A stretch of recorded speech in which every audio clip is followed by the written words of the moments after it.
इंसान की परवरिश ज़िंदगी भर उसके साथ रहती है। ज़िंदगी के हर मोड़ पर परवरिश ही काम आती है। इंसान की परवरिश का मालूम हो जाता है, चाहे वो इंसान गली में खड़ा हो या घर में बैठा हो।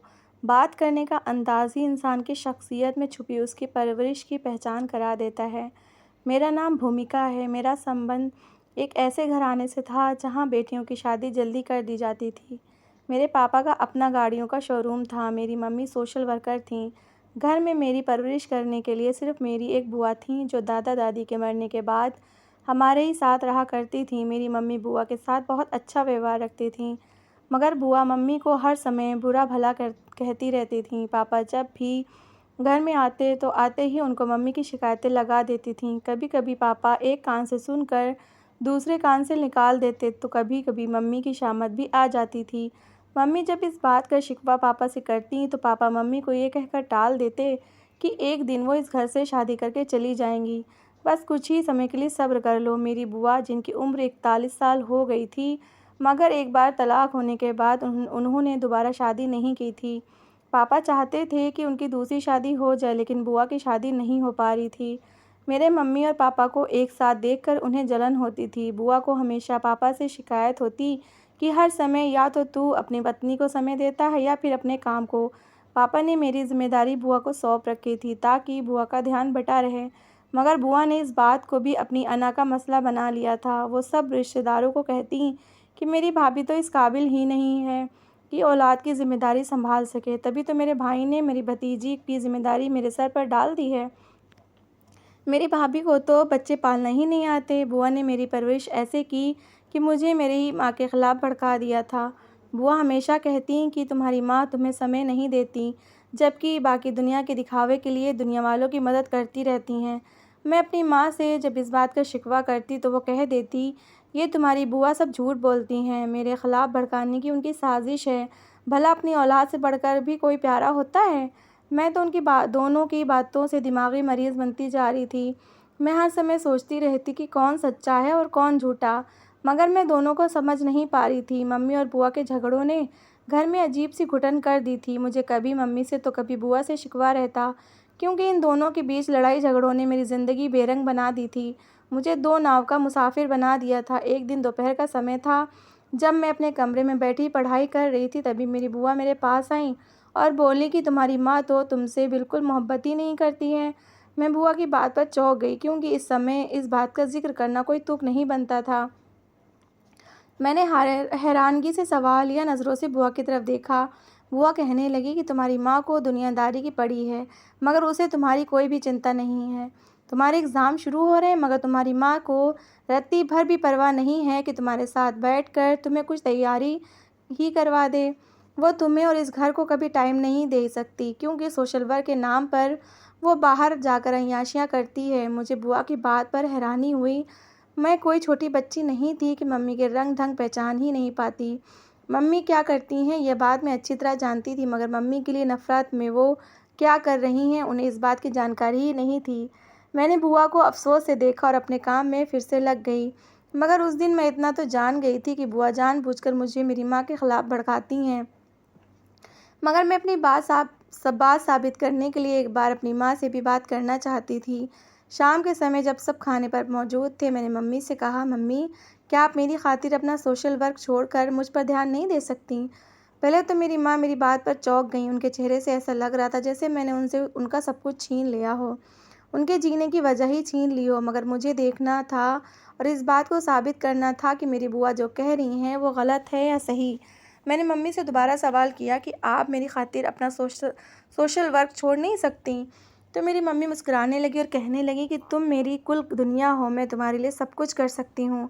और फिर मेरी माँ ने मेरी खातिर सब कुछ छोड़ दिया। मगर मैं जब भी स्कूल से वापस आती तो दरवाजे के बाहर बहुत सी औरतों की भीड़ लगी होती। मुझे काफ़ी हैरत होती थी। एक दिन मैं कॉलेज से आ रही थी कि दरवाजे के आगे आज भी औरतों की भीड़ थी। सब औरतों ने सफ़ेद रंग के कपड़े पहने हुए थे। मुझे उन सब औरतों से डर महसूस हो रहा था। मैं डर के मारे जल्दी से घर के अंदर जाने लगी कि अचानक दो औरतों की आवाज़ मेरे कानों से टकराई, जो आपस में बातें कर रही थीं कि जब से शोभा मैडम ने हमारे सर से हाथ उठाया है, हम तो सड़क पर ही आ गए हैं। ना जाने उन्होंने हमारी मदद करना क्यों छोड़ दी? शायद उनमें भी घमंड और गुरूर आ गया है। जबकि दूसरी औरत कह रही थी कि ऐसा नहीं हो सकता, वो इतने सालों से हमारे साथ हैं और हमारी मदद कर रही हैं। विधवा होने के बाद हमारे ससुराल वालों ने हमें अपने पास नहीं रखा। तब शोभा मैडम ने ही हमारी मदद की थी। उस दिन मुझे समझ आया कि घर पर तो सिर्फ मैं ही अकेली हूँ जिनका ख्याल रखने के लिए नौकर चाकर मौजूद हैं। मगर ये विधवा बेसहारा औरतें मम्मी से कितनी उम्मीदें और आस लगाए बैठी हैं। उस दिन से मुझे अपनी बुआ से सख्त नफरत महसूस होने लगी थी, जिन्होंने बचपन से लेकर अब तक सिर्फ मेरे दिमाग में मेरी माँ के खिलाफ जहर ही भरा था। कभी उनके लिए मेरे दिमाग में कोई अच्छी बात नहीं डाली थी। मेरा दिमाग बुआ की बातों से इतना भर चुका था कि मुझे मेरी माँ के अच्छे काम की भी नज़र नहीं आ रही थी। घर में दाखिल होते ही मैं अपनी माँ के साथ लिपट गई और फूट फूट कर रोने लगी और अपनी माँ से माफ़ी मांगने लगी कि मैंने उनको इतने अच्छे काम करने से रोका और फिर मेरी बहुत ज़िद ने मेरी माँ को मजबूर कर दिया था कि वो अपने सब काम छोड़ दें। आज मैंने एक और ज़िद की। मैंने मम्मी से कहा कि आप आज से ही वापस अपना काम शुरू कर दें। मैं अपनी ज़िद में भूल गई थी कि मेरे अलावा दुनिया को भी आपकी ज़रूरत है। मैंने एक नज़र अपनी बुआ की तरफ देखा, जो गुस्से से और हैरत से मेरी तरफ देख रही थी, लेकिन मुझे कोई फ़र्क नहीं पड़ता था। बुआ से मुझे नफ़रत महसूस हो रही थी। मैं जान गई थी मेरी माँ बिल्कुल ठीक हैं। उस दिन के बाद से बुआ मेरी भी दुश्मन बन गई थी। पहले बुआ ने पापा से कहकर मेरी पढ़ाई बंद करवा दी, मुझ पर गलत इल्ज़ाम लगाए, यहाँ तक कि मुझे चरित्रहीन भी ठहराया। पापा ने भी बुआ की बातों पर विश्वास कर लिया और फिर ना जाने कहाँ से एक बड़ी उम्र का लड़का ढूंढ कर मेरी शादी उससे तय कर दी। जबकि मैं अभी और पढ़ना चाहती थी, मगर मेरी बुआ का यही कहना था कि जितनी जल्दी हो जाए ये लड़की के लिए उतना ही अच्छा होता है। बुआ खुद तो अपना घर बसा न सकी, मगर दूसरों को नसीहतें करना वो अपना फ़र्ज़ समझती थी। मेरे दिल में बुआ के लिए नफ़रत और भी बढ़ गई थी। मेरी मम्मी कहती हैं कि सब नंद एक जैसी होती हैं। मम्मी की बातों से मेरे दिल में भी नंद शब्द के लिए नफ़रत पैदा हो गई थी। और फिर मोहित के साथ मेरी शादी हो गई। उसकी उम्र 36 और उस समय मेरी उम्र 21 साल की थी, लेकिन मोहित देखने में हैंडसम लड़का था और मुझे इस बात का सुकून था कि मेरे पति की उम्र तो थोड़ी ज़्यादा है, लेकिन वो कम से कम देखने में तो अच्छा है और फिर मुझसे प्यार भी बहुत करता था। मुझे अब अपनी ज़िंदगी से कोई शिकवा नहीं था। मेरी शादी जहाँ हुई, मेरे पति की एक ही बहन थी जिसकी उम्र अभी 16 साल थी। मैं जब शादी करके अपनी ससुराल गई तो मेरी नंद मुझसे मिलने तक नहीं आई, जबकि मेरे पति का कोई भाई बहन नहीं था। ससुराल में सिर्फ मेरी सास, मेरे पति और एक नंद पलक ही थे। मेरा पति बहुत ही चुप रहने वाला आदमी था। घर का माहौल भी बहुत अजीब था, तो उस पर मेरी नंद कारनामे ने मुझे नंद से बेजार कर दिया था। हर समय वो अपने कमरे में घुसी रहती, कमरे से तभी निकलती जब उसके खाने का समय होता था। मुझे उसका व्यवहार बहुत अजीब लगता। घर वाले भी उसके साथ ज़्यादा बात नहीं करते थे। एक दिन मैंने अपनी सास से पूछा कि आपकी बेटी अकेले कमरे में क्यों बंद रहती है? तो सास कहने लगी वो तन्हाई पसंद है, उसको सबके साथ बैठकर घबराहट महसूस होती है। मगर मैं जानती थी कि मेरी सास मुझसे कुछ छुपा रही हैं, क्योंकि मेरी सास की बातें कुछ और थीं और उनकी आंखें कुछ और कह रही थीं। वो मेरे साथ नज़र मिलाकर भी बात नहीं कर रही थी। मैंने सास से ज़्यादा बात नहीं की, लेकिन मैं खुद पलक पर नज़र रखने लगी। एक दिन आधी रात का समय था, जब किसी के रोने की आवाज़ मेरे कानों से टकराई। वो आवाज़ बहुत ऊँची थी। मैंने जैसे ही आँखें खोलीं, मैंने अपने कमरे में इधर-उधर देखा। वहाँ सब ठीक था और मोहित भी सो रहे थे। मगर अगली सुबह मेरी हैरत की इंतहा न रही, जब मेरी सास ने मेरे पति को बताया कि पलक कुछ महीनों के लिए अपनी नानी के घर रहना चाहती है। कुछ समय बाद हम उसे वापस ले आएंगे। मुझे सास की बातें हैरत में डाल गई थीं, मगर मैं खामोश रही। लेकिन ये कुछ महीने बहुत ही बेचैनी से गुजरे थे। कुछ महीने के बाद जो हुआ उसे देखकर मेरी हैरत की सीमा ही ना रही, जब मैंने पलक के हाथों में एक छोटा सा बच्चा देखा। मेरी नंद तो अभी सिर्फ 16 साल की थी और उसने एक बच्चा जन्म दे दिया था। मगर मेरी सास के अलावा इस बच्चे को और मेरी नंद को कोई देख भी नहीं रहा था। सब उन दोनों से नफ़रत करते थे। सब मेरी नंद को बदकिरदार और भला बुरा कह रहे थे। घर में क्या हो रहा था मुझे तो कुछ समझ नहीं आ रहा था। अचानक से ये बच्चा कहाँ से आ गया और सब उसको पलक का ही बच्चा कह रहे थे। मगर एक बात जो हैरत की थी, मैंने अभी तक उस बच्चे का चेहरा नहीं देखा था। वो किसी को अपने बच्चे की शक्ल नहीं देखने देती थी। मेरी नंद पलक पूरे मोहल्ले में बदनाम हो गई थी। मोहल्ले वाले मेरी सास की परवरिश पर उंगली उठाने लगे थे, मगर मेरी नंद रोज़ ही सबको यही कहती थी कि मैं चरित्रहीन नहीं हूँ, मैंने कोई पाप नहीं किया है। लेकिन किसी ने उसकी एक ना सुनी। मुझे भी पलक पर भरोसा नहीं था। मुझे भी ऐसा ही लगता था जैसे वो झूठ बोल रही है, क्योंकि उसकी तो अभी शादी नहीं हुई थी। फिर उसकी गोद में बच्चा कैसे आ गया? एक दिन मेरा पति घर आया, तो उसने आते ही पलक को मारना शुरू कर दिया। मेरी सास पलक को बचाती रहीं, मगर मेरे पति ने मेरी नंद को खूब मारा-पीटा। मेरी सास ये सब देखकर मेरे पास आकर मेरे हाथ जोड़ने लगी कि मेरी बेटी पलक को बचा लो, उसको तुम ही बचा सकती हो। मगर मैंने भी अकड़ में अपनी सास से कह दिया कि जो काम पलक ने किया है, उसके बाद तो उसको मर ही जाना चाहिए, उसको उसके किए की सज़ा ज़रूर मिलनी चाहिए। मगर मेरी सास फूट-फूट कर रोने लगी और कहने लगी कि तुम बहुत गलत कह रही हो। हकीकत जाने बगैर किसी पर इल्ज़ाम लगाना बहुत ही बड़ा पाप होता है। मगर मेरे ऊपर कोई भी फ़र्क नहीं पड़ा था। मेरे पति ने मेरी नंद पर ज़ुल्म के पहाड़ तोड़ दिए। मेरी सास को पलक का गम ले बैठा और मेरी सास हार्ट अटैक आने से मर गईं। मोहल्ले वाले और रिश्तेदार आना शुरू हुए, तो मैंने ऊँचा-ऊँचा रोना शुरू कर दिया कि मेरी सास की मौत मेरी नंद की बदनामी की वजह से हुई है। पूरा मोहल्ला और मेरे और रिश्तेदार मेरी नंद पलक को भला-बुरा कहने लगे। मैंने अपने पति को भी बहकाया कि मोहल्ले वाले तो बहुत बातें बना रहे हैं कि तुम एक बदकिरदार बहन के भाई हो। लोहा गर्म हो तो उसको तोड़ने में आसानी होती है। मोहल्ले वालों ने जब पलक को लेकर बातें बनाना शुरू की, तो मेरी नंद अपने बच्चों को छुपाए कमरे में चली गई। सास की अर्थी उठी, तो मेहमान भी धीरे-धीरे अपने घरों को चले गए। अंतिम संस्कार के बाद मेरा पति घर आया तो बहुत गुस्से में था। बाहर लोगों ने पलक का नाम ले लेकर उसका जीना हराम कर रखा था। मैं भी लोहा गर्म देखकर मोहित को खूब भड़काने लगी कि तुम्हारी बहन एक चरित्रहीन लड़की है। उसको इस घर में रहने का कोई हक नहीं है। बल्कि मैं तो कहती हूँ कि उसको इस दुनिया में रहने का ही हक नहीं है। तुम्हें पलक को उसके किए की सज़ा ज़रूर देनी चाहिए। मोहित गुस्सा करता हुआ कमरे में चला गया। अब तो मैंने भी सोच लिया था कि मैं पलक को इस घर में नहीं रहने दूँगी।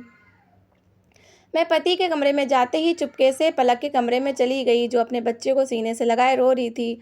मुझे पलक पर बहुत गुस्सा आया। मैंने आओ देखा ना ताओ और उसको बालों से पकड़कर खींचकर उठा दिया।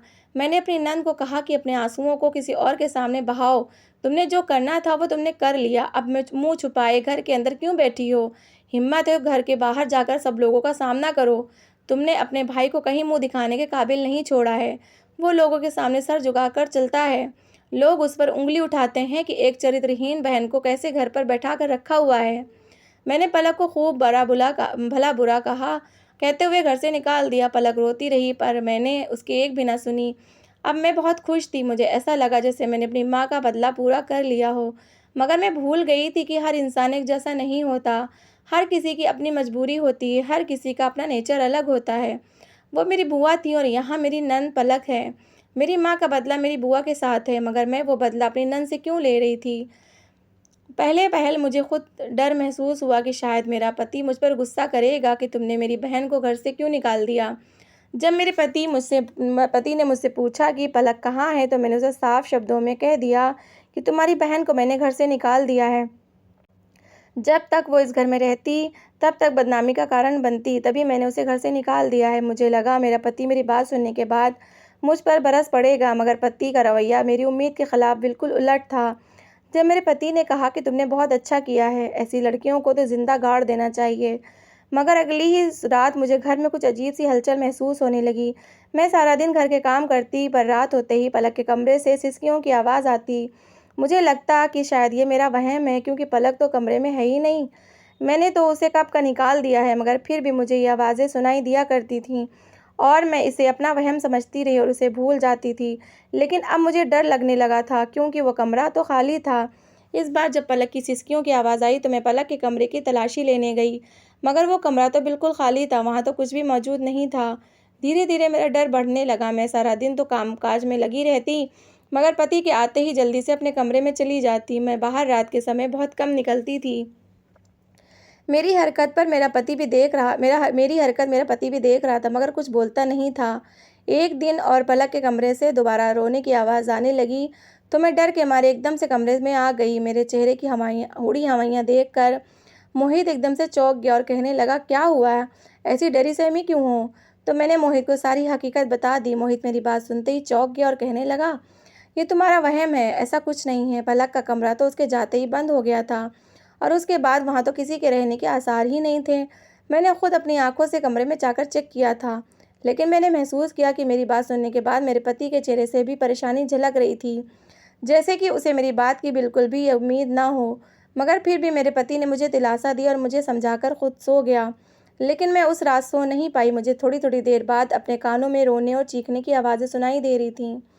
सारी रात बेचैनी से कटने के बाद अगली सुबह मैंने सोच लिया था कि मैं पलक के कमरे की तमाम चीज़ें बाहर फेंक दूँगी ताकि कमरा पूरी पूरी तरह खाली हो जाए। मैं अपनी एक पड़ोसन को अपने घर बुला लाई, जो मेरी बहुत अच्छी दोस्त भी बन गई थी, और उसके साथ मिलकर सारा सामान पड़ोसी के घर ही भेज दिया। मुझे लगा कि अब मैं सुकून से रह सकूंगी, मगर ये भी मेरी गलतफहमी थी। उसी रात मेरे पति को काम के सिलसिले में शहर से जाना पड़ा, तो पूरे घर में मैं बिल्कुल अकेली थी। मगर अब मुझे इस बात का डर नहीं था कि पलक के कमरे से कोई आवाज़ आएगी। मैंने खुद के लिए खाना बनाया और जैसे ही कमरे में जाने लगी तो पलक के कमरे की लाइट, जो कुछ समय से बंद थी, एकदम से जलने और बुझने लगी। ये दृश्य देखकर तो मैं एकदम से डर गई। मैं जैसे ही पलक के कमरे के पास आई, लाइट एकदम बंद हो गई। मैंने डरते-डरते जैसे ही पलक के कमरे का दरवाज़ा खोला, तो मेरी चीख निकल गई, क्योंकि सामने पलक का बेटा और पलक खुद मौजूद थी, जो बहुत ही बुरी हालत में थी। फटे पुराने कपड़ों में पलक बरसों की बीमार लग रही थी, मगर वो बड़बड़ा रही थी कि मैं बेकसूर हूँ, तुमने मुझ पर ज़ुल्म किया है। तुमने अपने पति से भी कहकर मुझ पर ज़ुल्म करवाया है और मुझे घर से निकाल दिया है। मैं तुम्हें कभी माफ़ नहीं करूँगी। मैं चीख मारते हुए वहाँ से घर की बाहर की तरफ भागी। दरवाजे पर ही मोहित से टकरा गई और मोहित ने मेरी ख़राब हालत देखी तो मुझे कंधों से पकड़कर झंझोड़ने लगा। क्या बात है भूमिका, तुम इतनी घबराई क्यों हो? मैंने कहा, पलक के कमरे में पलक और उसका बेटा मौजूद है। वो बहुत ही बुरी हालत में है। मेरे पति ने मुझसे कहा कि ये सब तुम्हारा वहम है, और आखिर तुम इतना सोच क्यों रही हो? खुद को रिलैक्स करो, ऐसा कुछ भी नहीं है। मोहित के आने से मेरा डर थोड़ा कम हो गया था। मैंने सोचा ज़रूर ये मेरा वहम ही होगा, क्योंकि मैं हर समय पलक के बारे में ही सोचती रहती हूँ, इसलिए मुझे हर तरफ पलक दिखाई देती है। मैंने अपने पति के सामने अच्छा बनने का नाटक करते हुए कहा, ना जाने वो दोनों बेचारे किस हाल में होंगे। हमें उन्हें इस तरह घर से नहीं निकालना चाहिए था। मेरा पति कहने लगा, जो हुआ सो हुआ, अब इस बात को तुम्हें दोहराने की कोई फ़ायदा नहीं। मेरा पति मुझे तसल्ली देते हुए कहने कमरे में चला गया। मगर अब मुझे दिन रात बेचैनी रहती। एक दिन मैंने अपने पति से पूछा कि पलक तो बहुत छोटी थी, फिर उससे इतना बड़ा पाप कैसे हो गया? मेरे पति ने कहा कि ये राज है, और मैं अपनी माँ से वादा कर चुका हूँ कि मैं ये राज कभी नहीं खोलूँगा। मेरे पति ने मुझे सच्चाई बताने से इनकार कर दिया, तो मुझे अब थोड़ी थोड़ी शर्मिंदगी महसूस होने लगी थी। पलक के साथ मेरी कोई ज़ाती दुश्मनी नहीं थी, मगर जो मैंने अपने घर में अपनी मम्मी और बुआ के बीच देखा था, यहाँ भी नंद और भाभी का वही रिश्ता समझकर उसकी बुनियाद पर मैं खुद को असुरक्षित महसूस कर रही थी, और मैंने अपनी नंद पर जुल्म करना शुरू कर दिए थे। उसे घर से बाहर निकाल दिया था। ना जाने वो पहले से ही कितनी तकलीफ़ में थी। अब मैंने उसे घर से बाहर निकाल कर उस पर और भी दुखों के पहाड़ तोड़ दिए थे। अब धीरे-धीरे मैं दिमागी मरीज़ बनती जा रही थी। ऐसा लग रहा था कि मैं पागल हो जाऊँगी। मुझे हर समय हर जगह सिर्फ़ पलक ही नज़र आती थी और उसका बच्चा। मैंने अपने पति से जब इस बारे में बात की तो मेरा पति मुझसे कहता, तुम पागल हो गई हो, किसी अच्छे दिमागी डॉक्टर से अपना इलाज करवाओ। अब मेरी हालत इतनी ख़राब हो चुकी थी कि मैं खुद ही ज़ोर-ज़ोर से चीखें मारने लगती थी। और फिर एक दिन मेरे पति मुझे एक डॉक्टर के पास ले गए और मेरा इलाज चलने लगा। मैं मशीनों में जकड़ी बिस्तर पर लेटी हुई थी जब मोहित मेरे पास आया। कहने लगा, कैसा महसूस कर रही हो? बेबसी इंसान को किसी काबिल नहीं छोड़ती। सच कह रहा हूँ ना? मैं अपने पति की बात पर हैरान रह गई। मैं चौंक कर सवालिया नज़रों से अपने पति की तरफ देखने लगी। उसके इस तरह के से सवाल करने का क्या मकसद है?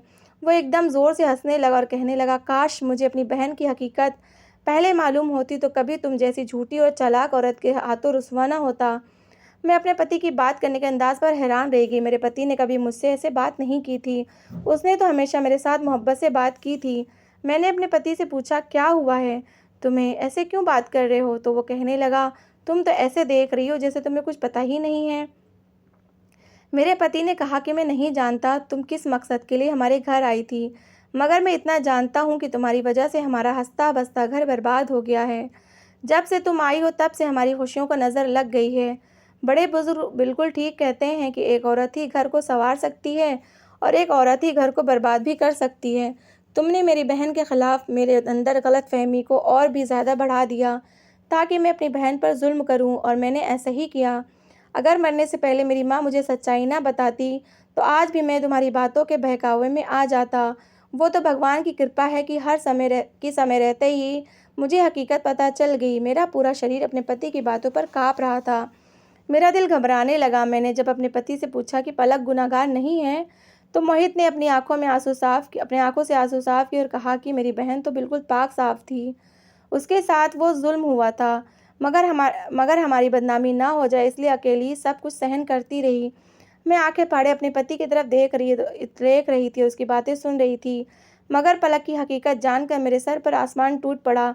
मेरे पति ने बताया कि पलक बहुत इंटेलिजेंट लड़की थी। क्लास में वो हमेशा फर्स्ट आती थी, जबकि वहाँ के सबसे बड़े प्रोफेसर का बेटा हर साल फेल हो जाता था।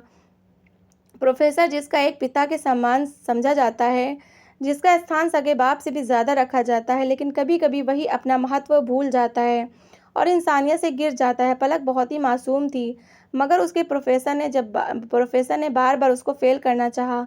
मगर जब पलक ने इसके खिलाफ आवाज़ उठानी चाहिए तो उसके प्रोफेसर ने उसकी आवाज़ हमेशा के लिए दबा दी। प्रोफेसर ने पलक की इज्जत को रौंद डाला, मगर पलक ने अपने घर वालों की इज्जत बचाने के लिए किसी को कुछ नहीं बताया। मगर जब वो प्रेग्नेंट हुई तो उससे अपनी माँ को सब हकीकत बता दी। वो ये बच्चा गिरवाना चाहती थी, मगर डॉक्टर ने कहा कि बच्चा गिराने से खतरा है, ऐसा करने से पलक की जान भी जा सकती है, क्योंकि पलक की उम्र उस समय बहुत कम थी। मेरी माँ ने पलक के स्कूल के प्रोफेसर से संपर्क करना चाहा, मगर उससे संपर्क नहीं हो पा रहा था। वो अपनी फैमिली के साथ इस देश को ही छोड़कर चला गया था। मेरी बहन के ऊपर उस समय कयामत बीत रही थी। वो छोटी सी जान खुद के अंदर एक जान को पाल रही थी। उस पर तुम्हारा मुझे बात बात पर भड़काना और मेरे दिमाग में मेरी बहन के खिलाफ बुराई भरना तुमने शुरू कर दी। मगर माँ ने मरने से पहले मेरी माँ ने मुझे सब कुछ बता दिया था। जब तुमने मेरी बहन को घर से बाहर निकाला तो मैं उसे वापस ले आया और उसको कमरे में बने तहखाने में छोड़ दिया। मैं रोज़ वहाँ उससे मिलने जाता था। तभी मैंने और पलक ने मिलकर तय किया कि तुम्हें इतना डराया जाए कि तुम खुद ही अपनी ज़िंदगी नर्क बना लो। और उन दोनों का कहा सच हो गया था। मैं दिमागी मरीज़ बन चुकी थी। मैं बहुत शर्मिंदा थी। मैं अपने पति से माफ़ी मांग रही थी, मगर मेरे पति ने मेरी एक ना सुनी और मुझे छोड़कर चला गया। मैं अपने पति को पुकारती रही, मगर उस पर कोई फ़र्क नहीं पड़ा। अब मैं अपने माँ बाप के घर आ गई तो यहाँ के मोहल्ले के लोगों ने मेरा जीना हराम कर दिया। मुझ पर तरह तरह के इल्ज़ाम लगाते। कोई कहता है कि तलाक लेकर आ गई है, तो कोई मेरे चरित्र पर ही उंगली उठाता है। मेरी माँ मुझे सबकी बातों से बचा बचा कर रखती हैं, मगर लोगों की ज़ुबानें पकड़ी नहीं जा सकती। अब मुझे एहसास हुआ है कि किसी के किरदार पर कीचड़ उछालना बहुत आसान है, मगर इंसान जब किसी पर कीचड़ उछालता है तब उस कीचड़ की छींटें अपने ऊपर भी ज़रूर पड़ती हैं। मैं सब कुछ खामोशी से बर्दाश्त करती रही, क्योंकि ये सब कुछ मेरा अपना ही किया धरा था। मैंने जो बोया था वही काट रही थी। मेरी बुआ, जिन्होंने सारी ज़िंदगी मेरी माँ की मुश्किलें बढ़ाई थीं, आज वह बिस्तर पर पड़ी हुई थी। उनके रीढ़ की हड्डी टूट गई थी, जिसकी वजह से उनके पूरे शरीर ने उनका साथ छोड़ दिया था। वो हिल भी नहीं सकती थीं। बिस्तर पर पड़े पड़े उनके शरीर पर छाले पड़ गए थे। और अपनी उजड़ी हुई हालत में जब मैं बुआ के पास गई तो वो मुझसे कुछ कहना चाह रही थीं, मगर वो ठीक से बोल नहीं पा रही थीं। मगर अपने कांपते हाथों के साथ साथ हाथ जोड़कर मुझसे माफ़ी मांग रही थीं। उन्हें बोलने में बहुत ही मुश्किल आ रही थी, मगर उन्होंने मुझसे टूटे फूटे शब्दों में इस बात को माना था कि मैंने तुम्हारी परवरिश जानबूझकर ऐसी की कि जिससे तुम्हारे दिल में सिर्फ लोगों के लिए नफरत पैदा हो जाए। और ये सब कुछ मैंने अपनी जलन में किया था, क्योंकि सभी तुम्हारी माँ को बहुत मोहब्बत करते थे, सब उनका बहुत सम्मान करते थे। नाराज़ तो मैं बुआ से बहुत थी, जिन्होंने मेरी पूरी शख्सियत ही बिगाड़ कर रख दी थी। मगर वो जिस हालात में थी, उनकी ज़िंदगी और मौत का कोई भरोसा नहीं था। तभी मैंने बुआ को सच्चे दिल से माफ़ कर दिया। मगर अगले दिन मेरे सर पर क़यामत टूट पड़ी जब मैं बुआ के कमरे में गई और बुआ ने अपनी आंखें बंद कर रखी थीं। मैंने जैसे ही बुआ को हिलाया, बुआ का पूरा शरीर अकड़ चुका था और पूरा शरीर ठंडा पड़ चुका था। मेरी चीख पूरे घर में गूंज उठी। मेरी बुआ इस दुनिया में नहीं रही थीं। वो जैसी भी थीं, उन्होंने ही मुझे पाला पोसा था। उन्होंने मेरे साथ जो कुछ भी किया था, मगर उनके साथ मैंने समय गुजरा था, मैं भूल नहीं सकती थी। हमारे घर में शोर मच गया था। बुआ के जाने के बाद घर बिल्कुल सूना हो गया था। मैंने अपनी माँ से हाथ जोड़कर कहा कि आप भी सच्चे दिल से बुआ को माफ़ कर दें, और तभी मैं एकदम से चकरा कर गिर गई थी। जब होश आया तो मैं अस्पताल में थी। मैंने हर आने वालों में से इधर उधर देखा तो पास में ही मेरी नंद पलक और मेरा पति मोहित खड़ा था।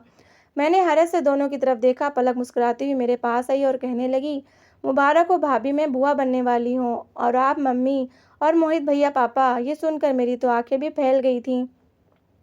मैं फूट फूट कर रोने लगी और भगवान का धन्यवाद करने लगी। मैंने पलक से हाथ जोड़कर माफ़ी मांगी और उससे कहा कि वो मुझे माफ़ कर दे। मैंने अपने पति से भी माफ़ी मांगी तो मेरे पति ने भी मुझे सच्चे दिल से माफ़ कर दिया और मुझसे कहने लगा कि तुमने मुझे दुनिया की सबसे बड़ी खुशी दी है। मैं अब तुमसे नाराज़ नहीं रह सकता। तुम्हें अपनी गलतियों का एहसास है, मेरे लिए यही काफ़ी है। मैं तो दोनों बहन भाई के बड़े दिल पर हैरान थी। कुछ समय के बाद भगवान ने मुझे प्यारी सी बेटी दी, जिसको मैंने अपनी नंद की गोद में डाल दिया और कहा कि आज से ये तुम्हारी बेटी है। इसकी पढ़ाई परवरिश सब तुम्हारी जिम्मेदारी है। मेरी नंद तो बहुत खुश हुई और फिर अपने बेटे के साथ साथ मेरी बेटी की भी परवरिश करने लगी, और उसकी परवरिश में किसी भी तरह की कोई कमी नहीं थी। उसने मेरी बेटी की परवरिश अपने बेटे की तरह ही की थी। मैं खुद को इस काबिल ही नहीं समझती थी, क्योंकि मेरी परवरिश बुआ के हाथों में हुई थी। उन हाथों का असर अब भी मुझ में बाकी था। मैं नहीं चाहती थी कि मेरी किसी बुराई का असर मेरी बेटी पर पड़े। तभी मैंने अपनी बेटी को अपनी नंद के हवाले कर दिया था। आज मेरी बेटी 15 साल की हो चुकी है और पलक का बेटा 16 साल का। पलक की उम्र 32 साल हो चुकी है। अब तक पलक इस जिद पर थी कि मैं शादी नहीं करूंगी, लेकिन आखिरकार मैंने उसे शादी के लिए राज़ी कर ही लिया और बहुत अच्छा लड़का ढूंढकर उसकी शादी कर दी और उसे घर पर ही घर जमाई बना कर रख लिया। पलक के पति को मैंने सारी सच्चाई बता दी थी। पलक के पति की उम्र 40 साल थी। वो बहुत गरीब था और अब तक उसकी शादी नहीं हुई थी। उसने खुशी खुशी पलक को स्वीकार कर लिया था और अब वो पलक को बहुत खुश रखता है, उसका बहुत ध्यान रखता है। मैं भी पलक को खुश देखकर अंदर से बहुत सुकून महसूस करती हूँ। गम के बादल छट चुके थे। खुशियाँ अपने पर फैलाए हम सब का इंतज़ार कर रही थी। मैंने भी खुशी से अपनी झोली खोली और खुशियों को अपनी झोली में समेट लिया था। तो दोस्तों, ये थी आज की हमारी कहानी। आपको कैसी लगी ज़रूर बताना। पसंद हो तो प्लीज़ लाइक करना। अगर हमारी चैनल पर नए हैं तो चैनल को ज़रूर सब्सक्राइब करना। तो मिलते हैं एक बहुत ही अच्छी और इंटरेस्टिंग कहानी के साथ। Thanks for watching.